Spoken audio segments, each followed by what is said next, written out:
Hey everybody, how's it going? Hope you guys are all doing well out there today.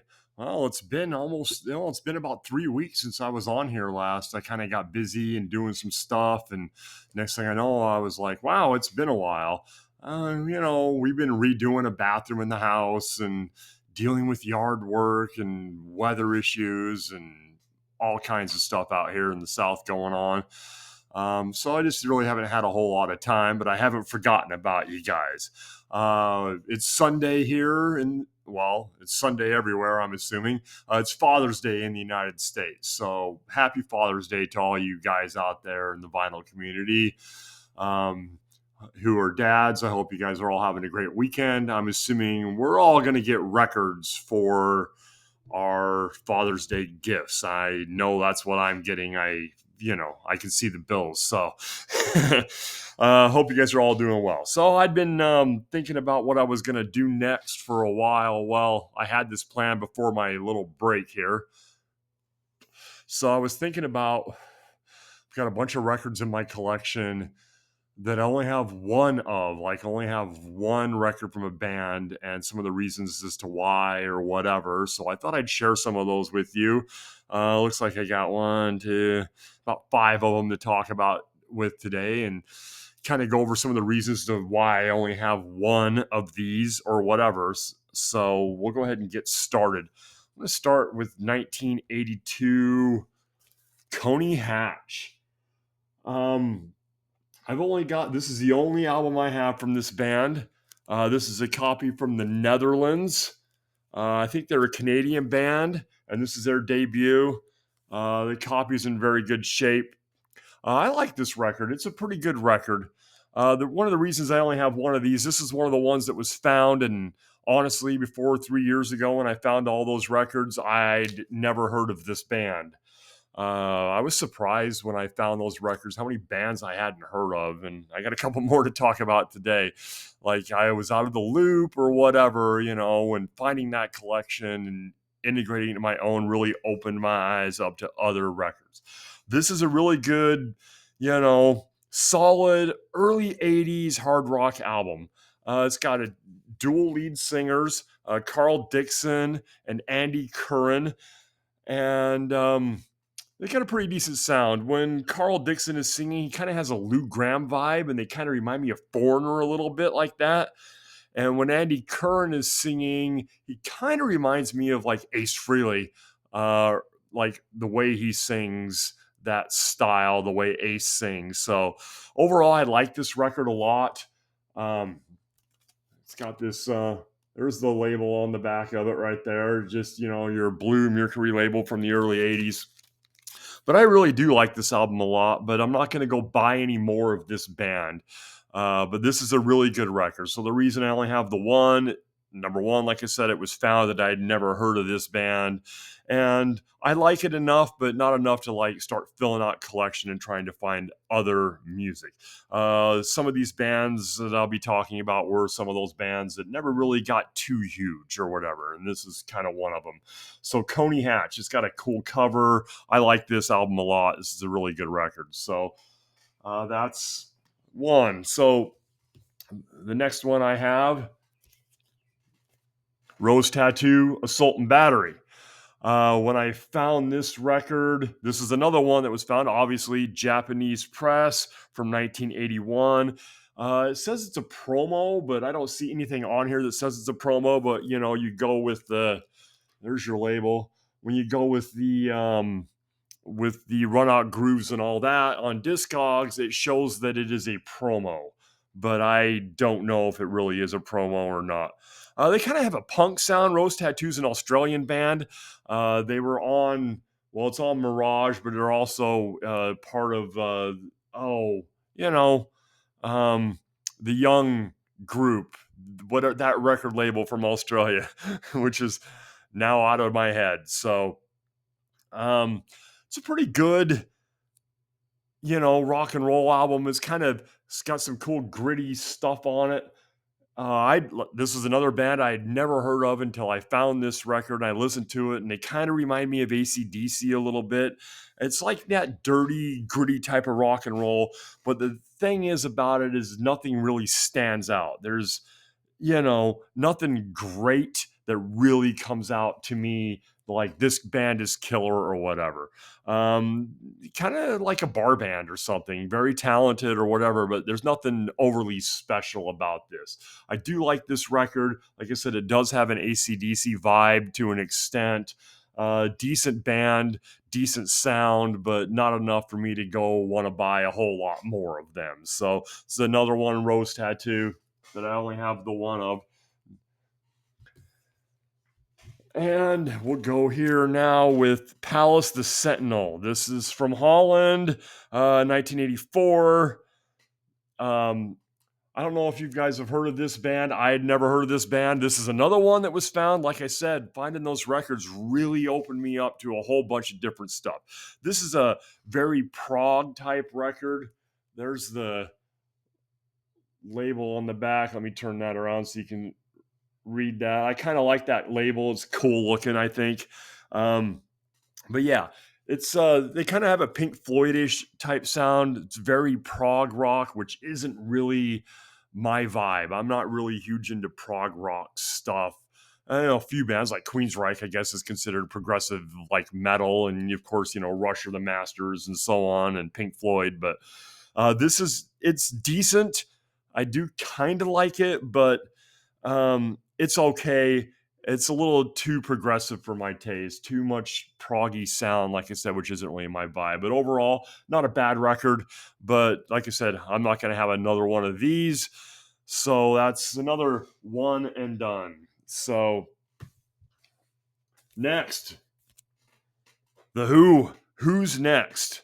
I only have one Who album, and this is it. This is a 1971 Pickneyville press. It's got that cool Decca logo on the labels.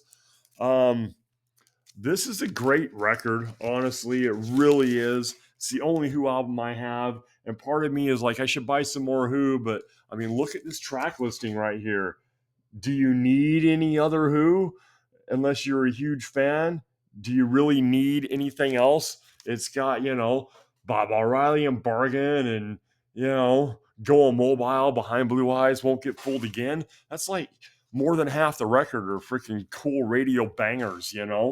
Um, but I always thought The Who's a great band.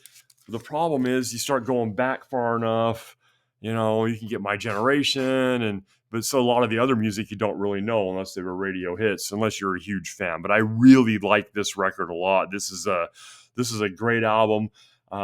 This one I can tell because of this little price tag right here. My buddy Rick, when he died, I got his records. This is one of those. He bought all his records at a secondhand store when we lived in Utah. I knew where he was buying his records. He paid $3.99 for it. It's in decent shape. You can see there's ring wear or whatever, but the record plays really well, and this is just a killer album. So right now I only have one Who album. I may have more in the future. I am not against that at all, but at this point in time, this is the only Who album I have. Hence the theme of the show. I have one of these. All right, here's another one. Grim Reaper. See You in Hell. 1984. This is their first major label release. This is a killer record. This is really a killer record. Really great new wave of British heavy metal sound. I bought this. You can see I bought this at our local record store. I found this in the wild here in Clarksville, Tennessee, $28. I bought this because, it's this album. I remember this back in high school when the See You in Hell video was on, and me and my buddies, I had like two really close friends, and we were kind of all in. We bought the tape, everything was on cassette back then, and we were listening to it all the time. We thought it was really cool, and then Grim Reaper they never really made it huge or whatever. I don't know if it was the look or the sound or whatever, but I like this record a lot. But I'm not going to go get any more Grim Reaper. I bought this for nostalgia purposes because of, it's See You in Hell by Grim Reaper. And it just takes me back to that time frame of when I was 15 years old, and that's what I love about records and vinyl records is taking you back in time and buying, like I said, I'm buying this one record. There's your label right there, RCA Victor, because of that. And as for going and buying more Grim Reaper, I don't know. They're hard to find. $28, I felt was a decent price for this, but I don't know if I'm going to spend that kind of money on their second or third or whatever record. This was, like I said, their major label debut. So, but I like this one a lot too. Killer new wave of British heavy metal. It's got a cool ballad. Third song on side 2 is a really cool ballad. It's there's the back is kind of cool looking, So yeah, The Show Must Go On. That's the name of that song. That third song on side 2 is a really cool kind of ballad. Everything else has got that dueling guitar sound, that new wave of British heavy metal sound. And Grimmett's voice, I kind of like, I really do kind of like. I think part of Grim Reaper's thing, what happened to them back then, is they didn't have the right look for the time frame. This album came out in 1984. Glam was becoming king, and these guys definitely were not glam looking. And I don't know if they just didn't hit people enough or if they weren't powerful enough to rise amongst all the other new wave of British heavy metal stuff, They're no Iron Maiden or anything like that. But I still think this is a good record, and I throw it on in for nostalgic purposes, but therefore I will probably only own this one Grim Reaper record throughout the rest of my life. Now my last one, Guns N' Roses' Appetite for Destruction. Of course, we know debut album, probably the greatest debut album of all time. It's a tie between this and Black Sabbath. You got to give Black Sabbath props because, it's in my opinion, like they invented heavy metal with the darkness and everything else. But this debut album sold millions of copies. This is a 2018 repress. This is just the sleeve part of it. This has got this cool like plastic sleeve. And then the record itself, I don't know if you guys have this out there, but when you slide it out of the sleeve, then you get the, stuff's falling out of it. You get this cool, like the original cover. I remember back in the day when you opened the cassette was the skulls. And when you folded it out, you got this band cover artwork thing going on here. This is a solid repress. It really is. Cool picture of Guns in the Day. Came with a download card. It's got the cover on it. And then it has these cool inserts with pictures of the band on one side, lyrics on the other. This is a great sounding press. It's really heavy and it's really kind of hard to fit, Put that sleeve back on it. When I first got that, the sleeve split, but I'm like, okay, I just kind of wrapped it around, stuck it back in the collection, and the next time I pulled it out, it had sealed itself. So I don't know if it's magic or what. But the reason this is the only Guns N' Roses album I have is because, in my opinion, it's the only good Guns N' Roses album. And I know maybe some of you out there are thinking that's blasphemy, but I feel that's all I need in this collection for Guns N' Roses. It was such a great album. It has so much cool stuff. This is the one. I don't know if you guys have seen this. I'm going to pull it out here. I don't know if you'll be able to see it or not, but the lighting's a little off. It's kind of hard, but there is a hologram type logo on side 4. There's no music on side 4 at all. You put your light on there, take the light from your cell phone or whatever, and spin it, and it looks like the Guns N' Roses logo is kind of hovering above the record.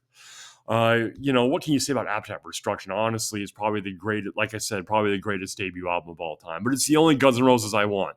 I didn't really care for anything after that. Yeah, sure, there's some good songs, but overall, I tuned out right afterwards. Of course, this comes out in 1987, and by the time they put their second album out, it's almost 1990, and things are changing. Pantera's out and stuff like that, and that glam metal thing is kind of going away. Not that Guns N' Roses was going away, but for me, taste wise, I was shifting more towards bands like Pantera and that 90s heavier stuff. And I was listening to Alice in Chains and Soundgarden and Pearl Jam, and not necessarily Pearl Jam, but that type of sound. And I kind of got into that 90s punk stuff. And I didn't really care for the stuff that came afterwards from Guns N' Roses. But this album we've all heard. You can't have lived in this world and listened to any rock music and not heard Guns N' Roses. But for me, that's the only one of those I own. And I have a whole bunch of more records, but I only have one, so this might become a theme for a while until I can go through them all. But those are the ones I have for today. Like I said, sorry about being gone for 3 weeks. I'll try to do better. I really appreciate all you guys still watching and everything else. My last show got more and more views, even though, I was watching you guys out there, and I really appreciate the vinyl community, everybody who's around us who does these videos and everything else. So thank you guys. I really, really appreciate it. So that's pretty much it for me for today. I hope you guys all have a wonderful Father's Day, and, see if you get some records or, beard trimmers or whatever the hell it is that you're going to get for Father's Day. I hope you guys all have a great time with your families and your kids and everything else. I really appreciate you all tuning in once again, and I will talk to you all later, and I promise it won't be 3 weeks this time. All right, guys, thanks much. I'll see you all later.